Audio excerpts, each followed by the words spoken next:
So fats are satiating, and it's not even just on a ketogenic diet, just in general, because they help to maintain stable blood sugar levels. So often you'll find when you eat a lot of carbohydrates, for example, someone who's eating oatmeal and fruit and a glass of orange juice for breakfast, they are starving about an hour later.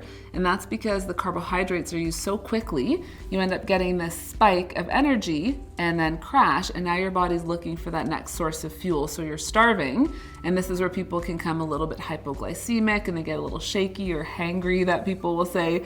That's usually because they're needing more sugar, whereas fats create a much more stable balanced blood sugar and insulin level as well. So they're much more, again, satiating and filling, and they keep that blood sugar level balanced so you don't end up getting spikes of energy throughout the day and you stay much more consistent. I think a lot of people just fear fat is one of the biggest things. So most people are still afraid eating fat makes you fat, and we know that that's absolutely not the case. So no, eating fats and high healthy fats will not make you feel bloated. It's actually really great for digestion.